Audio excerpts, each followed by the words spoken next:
అమ్మ ఎప్పుడో చిన్నప్పుడు చేసిందండి. సేమ్ ప్రాసెస్లో వంకాయ చేసేదన్నమాట. దొండకాయ అయితే ఎప్పుడు చేయలేదు.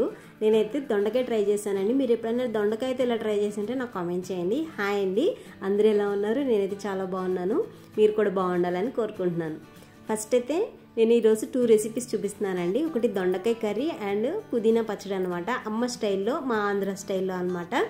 నేను ఎలా చేస్తానో ఒకసారి చేసి మీరు కూడా చూడండి. చాలా బాగుంటుంది అనమాట. ఇది అన్నంలోకి కానీ లేకపోతే రొట్టెలోకి కానీ చాలా బాగుంటుందండి. జొన్న రొట్టెలు, సజ్జ రొట్టెలు, ఏ రొట్టెకైనా చాలా బాగుంటాయి. ఈ 2 రెసిపీస్ చాలా బాగుంటాయి అనమాట. ఫస్ట్ అయితే దొండకాయల్ని ఇలా చూపించాను కదండి, ఆ విధంగా కోసుకుని 1 స్పూన్ అంతా నూనె, కొంచెం ఉప్పు, పసుపు వేసి మగ్గించుకోండి. అలా అయితే తొందరగా అయిపోతుంది, టేస్ట్ కూడా డిఫరెంట్గా ఉంటుంది అనమాట. తర్వాత ఒక మిక్సీ జార్లో అల్లం వెల్లుల్లిపాయ, కొంచెం గసగసాలు, ధనియాలు, జీలకర్ర, అంతేనండి, ఇంకేం అక్కర్లేదన్నమాట. మసాలా అంతే వేసుకుని, ఇది కొంచెమే ఉంటుంది కదండి మసాలా, అందుకని మిక్సీ అవ్వదు కాబట్టి కొన్ని ఉల్లిపాయలు వేసుకొని కొంచెం పులుపు కోసం కొంచెం 1 స్పూన్ అంతా నిమ్మకాయ రసం వేసుకోండి. లేకపోతే 1 రెక్క చింతపండు అన్న వేసుకోవచ్చు అనమాట. వేసుకుని మిక్సీ మెత్తగా పట్టేసుకోండి. ఈ మసాలా మాత్రం మెత్తగా పట్టేసుకోవాలండి. అదిగోండి, అన్ని ఉల్లిపాయ వేసుకుంటే చాలన్నమాట. ఒక హాఫ్ ఉల్లిపాయ వేసుకుంటే కొంచెము దానికి ఆ చిన్న మసాలా కొంచెమే కదండి, ఈ ఉల్లిపాయ వేస్తే కొంచెము క్వాంటిటీ ఎక్కువై మెత్తగా నలుగుతుంది అనమాట అండి. అందుకోసం వేసాను అనమాట. దొండకాయలు ఉప్పు, పసుపు, కొంచెం ఆయిల్ వేస్తే కొంచెం మగ్గిపోతాయండి. ఒక 5 మినిట్స్లో మగ్గిపోతాయి అనమాట. అవి పక్కకు తీసుకోవాలండి. మనం మిక్సీ చేసేసుకున్నాం కదండి ఫస్ట్, దాంట్లోనే ఇంకా ఒక 4-5 ఉల్లిపాయలు పెద్ద పెద్ద ముక్కల కింద కోసుకోవాలండి. చిన్న ముక్కలుగా వద్దు. కొంచెం ఒక ఉల్లిపాయని 4 పీసెస్ కింద వేసుకుని అలా చెక్క ముక్క కింద మిక్సీలోనే వేసుకోవాలన్నమాట. మరీ పేస్ట్లా రుబ్బుకోకూడదండి, పేస్ట్గా బాగుండదు అనమాట టేస్ట్. అవి దొండకాయ ముక్కల్ని తీసి పక్కన పెట్టుకొని ఇప్పుడు ఒక బాండిలో ఆయిల్ వేసుకోండి. కొంచెం ఎక్కువే పడుతుందండి ఆయిల్. రోజు వేసుకునే దానికంటే 1 స్పూన్ ఎక్కువ వేసుకోండి. అంటే ఇది ఉల్లిపాయ మసాలా వేగాలి కదండి, లేకపోతే పచ్చివాసనలాగా వాసన వస్తుందన్నమాట. అందుకోసం అదిగోండి, అలా వేసిన తర్వాత అది మంచిగా పచ్చివాసన పోయేంత వరకు వేయించుకోవాలండి. వేయించుకున్న తర్వాత ఇవి నూనె పైకి తేలుతుందండి. తేలినప్పుడు కొంచెం కారం వేసేసుకుని అది కూడా పచ్చివాసన పోయిన తర్వాత ఈ దొండకాయలు వేసేసుకోవాలండి. అమ్మ ఎప్పుడు సేమ్ ప్రాసెస్లో వంకాయ ట్రై చేసేదండి. అది మేము చాలా ఇష్టంగా తినేవాళ్ళం. అప్పుడు మాకు చిన్నప్పుడు రొట్టెలు, చపాతీలు ఏం లేదండి, 3 పూట్ల అన్నమే అనమాట. టిఫిన్ ఎప్పుడో ఒకసారి, చిన్నప్పుడు అంతే కదండి. స్కూల్స్కి 3, 4, 5 పిల్లలు ఉన్నప్పుడు అందరికీ టిఫిన్లు అంటే అవ్వవు కదా, అందుకని 3 పూట్ల అన్నమే అనమాట.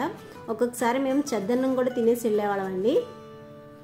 అంటే రాత్రి మిగిలిపోయిన అన్నం ఉంటుంది కదా, అన్నంలో కర్రీ ఉంటే కర్రీ, లేకపోతే పెరుగన్నం, లేకపోతే అమ్మ ఏం చేసేదంటే రాత్రే దాంట్లో చెద్దన్నంలో పెరుగు, పాలు వేసేసి ఉల్లిపాయ, పచ్చిమిరపకాయ వేసి తోడు వేసేదండి. అవి తినేవాళ్ళం అనమాట. ఇప్పుడు ఆ మసాలా ఉంది కదండి, ఆ మసాలా వేసుకుని ఈ ముక్కలకు కూడా పట్టిన తర్వాత 1 నిమిషం మగ్గించుకోవాలండి. ఆ ముక్కలంతా పట్టేంత వరకు మగ్గించుకుని కొంచెమే వాటర్ పోసుకోవాలండి. ఎందుకంటే మనం ఇంతకుముందే దొండకాయలు మగ్గ పెట్టేసాం కదా ఆయిల్ వేసి, ఇంకెక్కువ వాటర్ పట్టదనమాట. అందుకోసం కొంచెము 1/2 గ్లాసు వాటర్ పోసుకొని మగ్గించుకోవాలి. ఈలోగా పుదీనా చట్నీ కూడా చేసేసుకుందామండి. సైమల్టేనియస్గా 2 ఒకసారి అయిపోద్ది అనమాట. నేను ఈరోజు మార్నింగ్ లంచ్ బాక్స్ కోసం రెడీ చేశానండి ఇవన్నీ. దీనికైతే చాలా కొంచెం ఆయిల్ పడుతుందండి. 1 స్పూన్ ఆయిల్ అంతా సరిపోతుంది అనమాట. దాంట్లో మినపప్పు, జీలకర్ర, ధనియాలు, ఎండుమిరపకాయలు, అంతేనండి, ఇంకేం వేసుకోకల్లా. ఇప్పుడు మనం మిక్సీ చేసుకునేటప్పుడు వెల్లుల్లిపాయలు, ఉప్పు వేసుకొని అండ్ కొంచెం చింతపండు కానీ నిమ్మకాయ రసం కానీ వేసుకొని మిక్సీ చేసుకోవాలి, అంతేనండి. తర్వాత ఈ పుదీనా ఉంది కదండి, పుదీనా అయితే మంచి కడుక్కోవాలండి. ఎందుకంటే ఈ వర్షానికి ఆకుకూరలకు ఎక్కువ పురుగులు వస్తాయండి. అందుకోసమని 4-5 సార్లు బాగా కడుక్కోవాలన్నమాట. నేను వాకింగ్కి వెళ్ళి వస్తే అక్కడ మార్కెట్ పెట్టారండి, పుదీనా ఫ్రెష్గా బాగుందని 20 రూపాయలకి 4 కట్టలు ఇచ్చారనమాట. నేనైతే 3 కట్టలు వేసానండి ఈ పచ్చడికి. అంటే 1 పూట వస్తే సరిపోతుంది అన్నట్టు వేసాను అనమాట. పుదీనాలో కొంచెం పసుపు, ఉప్పు వేసి కొంచెం లైట్గా మగ్గించుకోవాలండి. ఎక్కువసేపు అక్కర్లేదు, ఒక 2 మినిట్స్ అయితే సరిపోతుంది. కొంచెం సాఫ్ట్ అయితే సరిపోతుంది అనమాట. మరీ వేయించుకుంటే ఎలా ఉంటుందంటే డ్రై అయిపోద్దండి, ఆకులు గట్టిగా అయిపోతే మనకి పచ్చడి డ్రైగా ఉంటుందన్నమాట. అందుకోసం అదిగోండి అలా అయిపోతే చాలన్నమాట. దగ్గరికి అయిపోతే దించేసుకుని చల్లారిన తర్వాత మిక్సీ చేసుకోవాలి. ఈలోగా మనకి కర్రీ కూడా రెడీ అయిపోయిందండి. చూడండి, పైకి నూనె తేరింది కదా, ఈ టైంలోనే మనము కొంచెం పైన కొత్తిమీర చల్లేసుకొని దించేసుకోవడమేనండి. కర్రీ అయితే చాలా సింపుల్గా త్వరగా అయిపోతుంది అండ్ టేస్ట్ కూడా డిఫరెంట్గా ఉంటుందండి. చాలా బాగుంటుందన్నమాట. రైస్కి, చపాతీకి, రొట్టెలకి చాలా బాగుంటుందండి. దొండకాయ అంటే ఓన్లీ ఫ్రై ఒకటే తెలుసండి నాకైతేను. కానీ మన యూట్యూబ్ తల్లి కారణంగా నాకు రకరకాల దొండకాయలు కర్రీస్ ట్రై చేశానండి. అన్నీ చాలా బాగా వచ్చినాయండి. జనరల్గా వంకాయతో ఏ కర్రీ చేసినా బాగుంటుంది అంటారు కదా, దొండకాయతో కూడా సేమ్ బాగుంటాయండి. ట్రై చేయండి. ఎవరైనా ట్రై చేసి ఉంటే నాకు కామెంట్ చేయండి. చాలామంది దొండకాయ తినరు కదండి, అలాంటి వాళ్ళకి ఇలా చేసి పెట్టండి.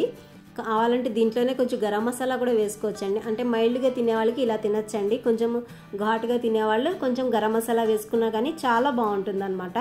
సేమ్ ప్రాసెస్లో కొంచెం గరం మసాలా వేసుకుంటే ఘాటుగా ఉండి ఇంకా అన్నిటిలోకి చాలా బాగుంటుంది అనమాట. అన్నానికి బాగుంటుంది, రొట్టెల్లోకి, చపాతీల్లోకి రెండింటికి బాగుంటుంది అనమాట.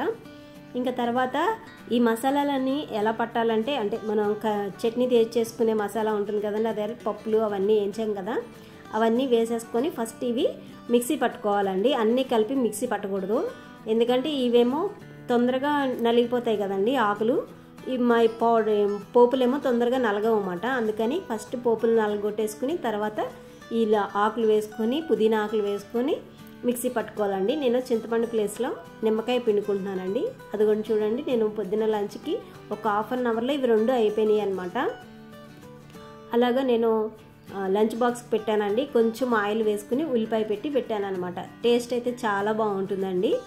నేను ఇప్పుడైతే జొన్న రొట్టెకి ఈ కర్రీ, పుదీనా చట్నీ, ఉల్లిపాయలు వేసుకొని తింటున్నానండి. టేస్ట్ అయితే చాలా బాగుందనమాట. నాకు ఈ కర్రీ కంటే పుదీనా చట్నీ విత్ ఆనియన్స్ చాలా టేస్టీగా ఉన్నాయండి.